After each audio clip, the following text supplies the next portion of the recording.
Hey guys, I'm Barry, and nobody asked, but today I'm going to talk about data, disease data.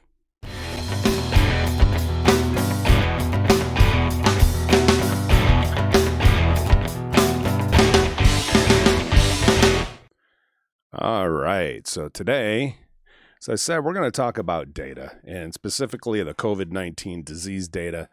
And this is a sensitive subject for a lot of people, so if that bothers you, you may not want to watch this video because I get a lot of people that when I start talking numbers about the disease, they're like, you don't care about the people. I was like, that's just ridiculous. Okay.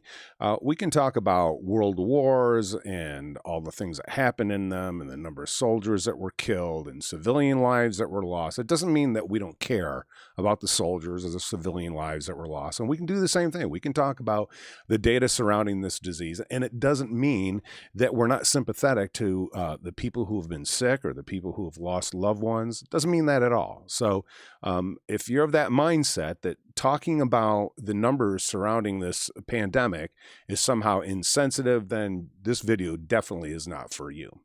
But for everybody else, I'm going to show you what I've been up to for the last couple of months while we've been going through this. And I guess I should start by saying that there's a few guiding things for me. The first one is Mark Twain said that there are three kinds of lies. There are lies, damned lies, and statistics. And there's another really famous quote that says that statistics never lie, but liars use statistics. So early on in the COVID-19 crisis, just like everybody else, I was watching a little bit of the news. I don't generally watch the news, but I was watching a little bit of it, and right off the bat, I'm getting all sorts of numbers from here, from there, and I'm like, where are these people getting these numbers from? You know, and it goes by so quickly. Whether you hear it on the radio or you're watching it on the TV, it goes by so quick that you're like, where is this coming from? Because they don't generally cite their sources, or if they do, it's just very quickly in passing. So I decided that what I was going to do was actually find the official numbers and that I was going to track it myself. And so where these numbers came from are official numbers that are put out by various governmental agencies, whether it be the CDC, World Health Organization, or the individual agencies in other countries. Today's video is mostly about U.S. data, okay?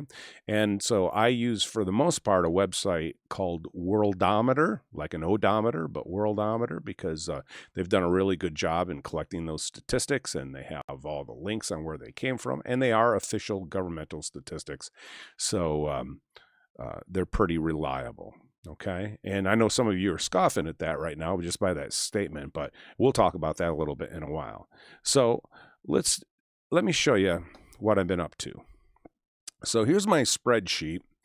And what you're looking at here is a chart that shows from the very beginning, going back into early January, it shows our numbers, okay? And so you can see things really didn't get cooking here until late, mid-March here. And so this blue line is our active cases, the number of people that are at any time are currently sick. Okay, this is not the total cases, this is the active cases, okay? So if you die or you recover, you go off the list. This just shows you how many people at any one time are actually sick with COVID. And then this green line down here is the number of U.S. deaths. And so this, right off the bat, this gives you a good perspective in terms of how the number of people who are sick and the number of people who die from it. Okay, so there's a pretty big difference there.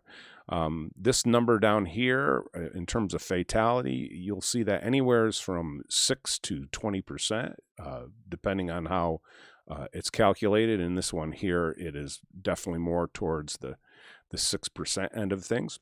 But I want to go up to the top here, and I want to show you my data collection. So what I did was I went all the way back to the beginning here, end of January, and you can see in the United States, we don't have any numbers. Things didn't start cooking here until we got into February. And then let's see, right in here is when the data started coming in. All right. And I found a historical database so I could go back and get these numbers. So my first numbers are coming in late February. Okay. And early on, there was a lot of data noise, meaning there's conflicting things going on here as people are reporting things and those numbers are being corrected. But moving forward, we start to get a good picture of what's going on, and the crisis just kind of grew until we get up to today.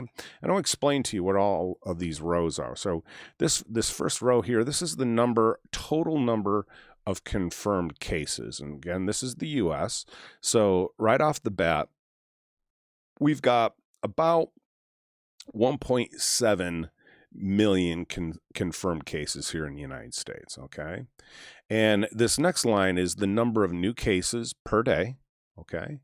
And then this next one is a line that tells me, are the new cases going up or down? And that's good to show, is the disease getting worse or is it waning? So I had this conditional formatting. So when you see red boxes, that means that today's totals are less than the day before. So, and I'm always a day behind. So the day I'm recording this is the 26th of May. And you can see here that yesterday we only had 182 additional new cases, but the previous 3 days it dropped. And you can see overall, going back a week, it's mostly drops. Okay. So, it kind of gives us an idea where the disease is headed. The next line here is the number of people who have recovered. Right now, we're coming up on 500,000 people have had COVID and have survived it, okay, which is pretty darn good, all right? So that's what that line is. The next one is deaths, and right now, the death figure that I have, the fatalities, is 99,805, and that's a lot of people. To give you some perspective, I believe it was something around 50,000 people were killed. U.S. soldiers were killed in Vietnam. So we're about double the Vietnam War. So for people out there that are saying things like this isn't very significant, that's just crazy talk. I mean, this is a very significant event in the history of the United States. Okay, this isn't the seasonal flu. Okay, and there are comparisons we can make between this disease and the flu, but this isn't the flu. Okay, the flu can kill up to about 60,000 people a year, and you don't hear about it. But it's not like this. This is definitely we're well beyond the flu. Okay. And then in the next line is the change in deaths. So it can tell me, is the death toll going up? Is it going down? And so if we go back in time a little bit here, we can see that we were losing over 2,000 people a day, and things dropped down into the thousands, and now we're dropping down into less than 1,000. We're in the hundreds here. And this is a lot of the reason why states are opening up now, is because based on the death toll. But I'm going to talk about why I don't think that's such a great idea in a little bit. And so here's the magic number after crunching all this. If you take the total number of cases and you subtract the number of people who have recovered and the number of people who have died, that tells you how many people right now are sick. And it's a little over 1.1 million right now are sick with COVID. And again, this last number is telling me how the active numbers are changing. Are we going up? Are we going down? Okay. And I'll get into this graph a little bit more. Okay. But for right now, I want to move on. I just want to talk about disease curves in general. So this is Korea, all right? And the way a disease curve works is at the very beginning, it grows really slowly. And so you get something that looks kind of like this. You get a line with a big belly in it. And we call this an exponential function. It starts off slow and it begins to really ramp up. And you can see that this thing conforms to the first part of this. To the first part of this. You can see that this is really what this first part right in here looks like. Let me get this like this. This part right in here is exponential. Okay. And what ends up happening is that you hit a spot in the curve where it stops growing and it starts to slow. And you can see that spot is right about here. We call that the point of inflection. Okay. Where it's bending outward like this. And now it wants to start bending back. Okay. And what I observed from looking at disease curves is that once you hit this point of inflection here, you're halfway to the top. And by top, I'm talking about if we're going to see like a maximum of diseases, like if we as we're headed up, if we want to know like how many total active cases, where are we going to top out, you judge it based on the inflection point. When you hit this inflection point, you're about halfway to the top. Okay. And then when you get to the top, what ends up happening is you end up getting this phenomena where it does this. It kind of, oops, I'm sorry, let's get that out of there, where it'll do one of these deals. It starts to slow down, and then when it'll go over the top of the hump like this, and then you get this thing which is called logarithmic decay, where it goes down the other side pretty quickly, and then it'll start to flatten out, and then it'll take a long time for it to become nothing.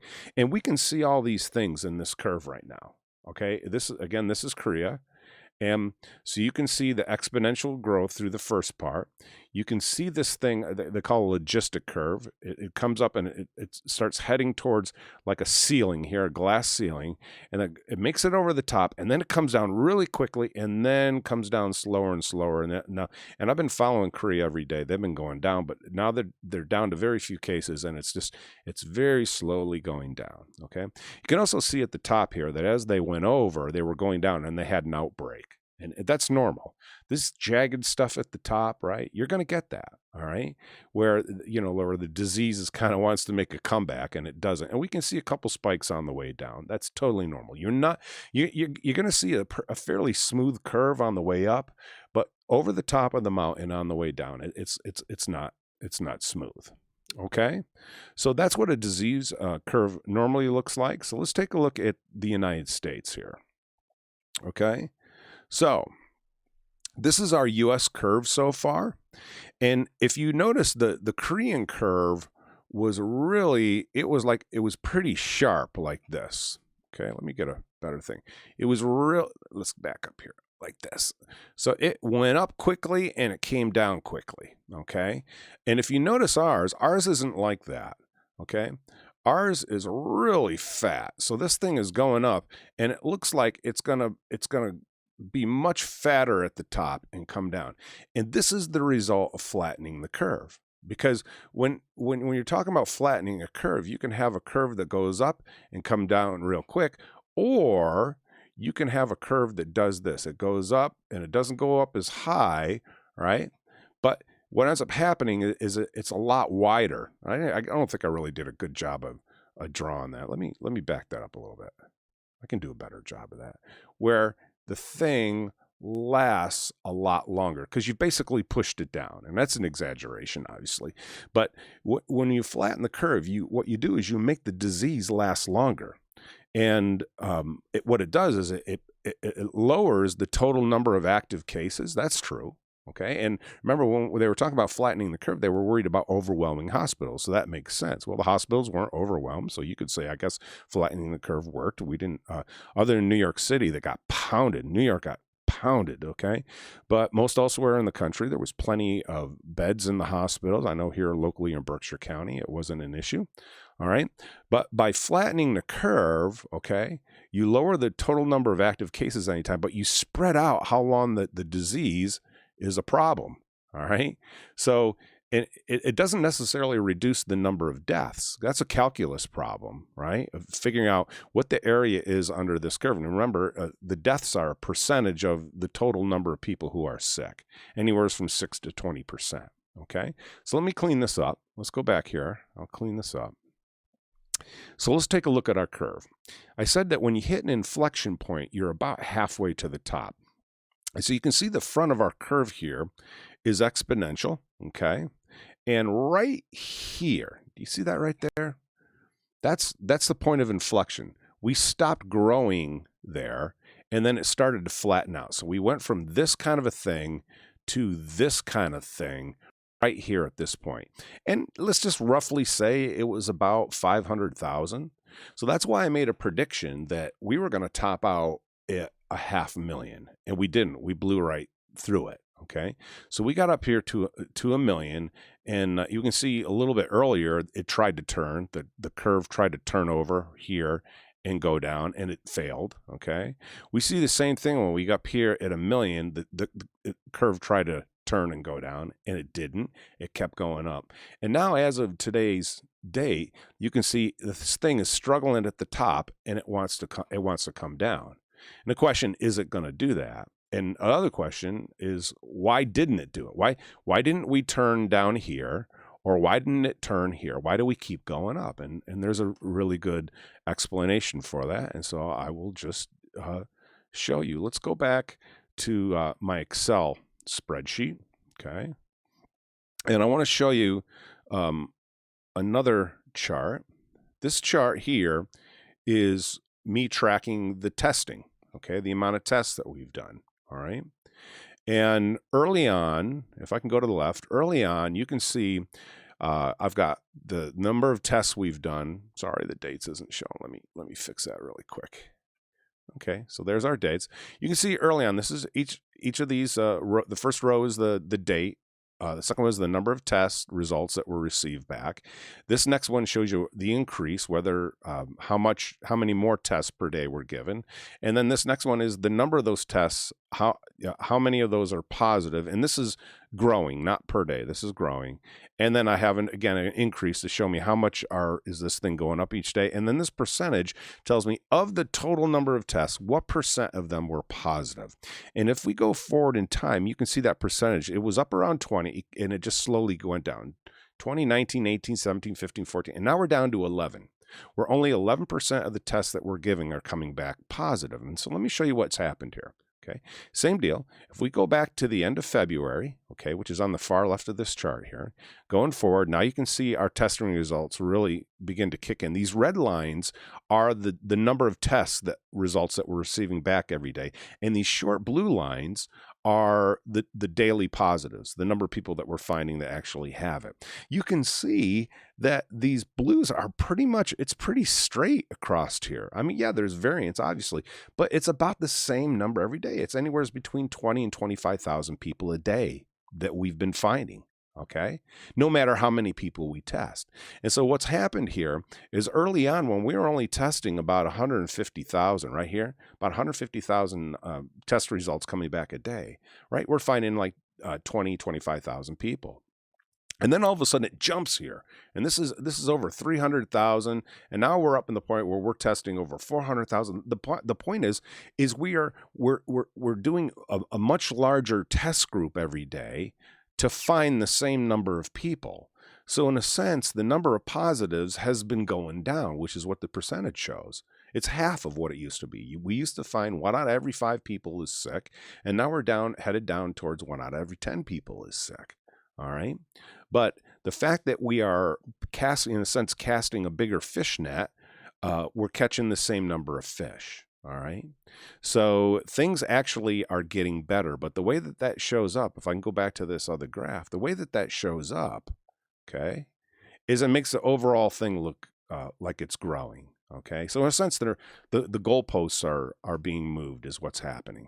Okay. The goalposts are being moved. So this thing would have turned somewhere down in here. Definitely it would have turned down in there. But because we're testing more and more and more people, we're finding more and more, it's going up. But there are a few things that I want to do. I want to talk about this, and I'm going to wrap up this video. So that's where all the data came from. Okay. So let's go back and show you the US curve again. Okay. And let me get rid of my my scribblings here.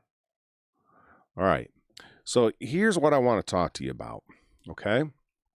So we shut down everything back in late March. And I remember this because it was St. Patrick's Day that one of my favorite local pubs closed.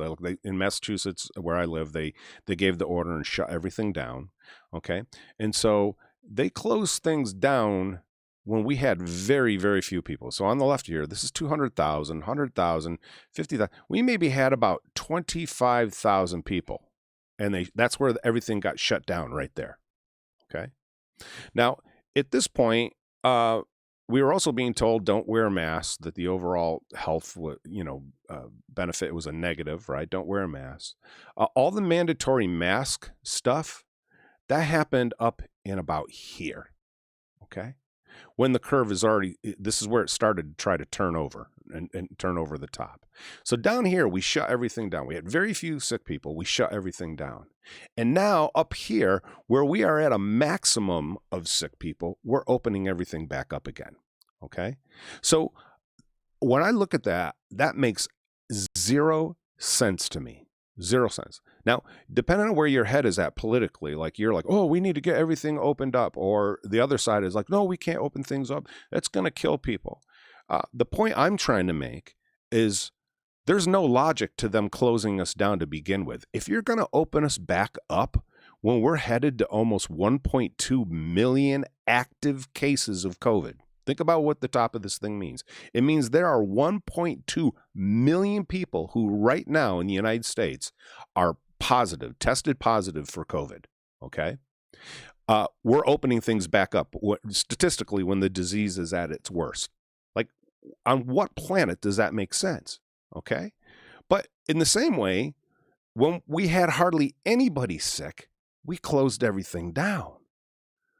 So to me, those two things should be flopped, right? Like when you get a lot of people who are sick, you close things down, okay? And things should have been open down here. I mean, I'll tell you my personal opinion. My personal opinion, for whatever it's worth, is that we probably shouldn't have closed anything down, okay? Places like New York City that were a hot spot, that's an exception. I'm talking generally in the country, all right? That it should have been a region by region thing, but this blanket shut every state down, shut every county down. I think that was just crazy. And again, it makes no sense to say, oh my God, we have a serious problem. We got to shut everything down. That's what this was down here at the bottom. Okay. And now that it's maximum number of sick people, we go, oh, no, it's all good. Let's open everything back up. All right. It really makes no sense to me whatsoever. Okay. And also the mask thing. Like I said right in here, this is where they were like, oh, you gotta start wearing masks. Okay. Don't you think that should have been down here, right? Where we want to prevent people from catching the sickness, right? Not when it's almost over do you say, oh, no, now if you go to the grocery store, you have to wear a mask. It's mandatory. All right. Those signs didn't start showing up until very, very late in the game. And some people will say, well, they've learned a lot. Well, how much do you have to learn to know that if you wear a mask, you're not going to spread the disease? I mean, we've seen these pictures from China for decades where they'll have these outbreaks and people are wearing masks or from pollution or whatever over there, right? So there's a lot of crazy stuff. Just looking at this and the policy that's coming out. So the question is, why are they opening up now? And this is my belief, personal belief. My personal belief is that they know they screwed up. They know they should have never shut down. Okay. And as a result, and they know that we can't survive this. They know that economic collapse is going to cause more death and destruction than this disease. Otherwise, you explain to me why you think that they're doing things backwards. Close it down here, right? And open it up here, right? It's absurd. It makes no sense unless they realize they've screwed up and that they should have never shut it down and that we can't continue like this. And that's the only thing. If you got a better idea, I want you to email me and let me know. I'm all ears. But to me, this does not make sense. Okay. So this is where we're at. I'm hoping to see this flop over shortly. Let me clean this up. Let me show you what I'm hoping to see here, right? Over the next couple weeks, I'm hoping to see something that looks like this, where we're going to go like this. That's a straight line. I'm sorry. Let me get a curve going here. So I'm hoping to see something like this. Okay. And then we're going to do something like this. We're going to do one of these dealios like this. Boom. So it looks just like Korea in the next couple of weeks. That's what I'm hoping. And we got this fight at the top, and I'm telling you, you got to be careful because, the top of our curve is going to look just like South Korea's. We're going to get up here, and this thing is going to get jagged, and, the news people are going to go, oh, my God, we told you shouldn't open up. Oh, and, this is horrible, blah, blah, blah. It's going to be jagged. It is going to be jagged. There's just no way around it. It's normal is my point. So don't let people scare you. Don't let them freak you out. Okay? So, as I said, if you got ideas, I'd like to hear them. So I have an email address set up for Nobody Asked Barry Butt. So if you got questions, you got comments, email me. If you got something that you want me to talk about, because I'm going to be doing these Nobody Asked Barry Butt segments just for fun, talk about stuff. And if you got a topic that you'd like me to talk about, email me, shoot me an email, and let me know what you'd like to talk about. And I just want to thank you for listening. Again, I'm no expert in anything. I'm just watching numbers and just telling you what I've seen and trying to make sense of what's going on. So be well, right? Be safe, be smart, don't be stupid. I see a lot of stupid people walking around in public. Like everyone was scared out of their minds about getting sick and making people sick. And now all of a sudden it's, people have gone 180 degrees the opposite way. I mean, that to me, that's a prescription for an outbreak. So be smart. Just pretend that you're sick and follow normal virus prevention protocols, and you'll probably be fine. All right. So peace. Thanks for listening.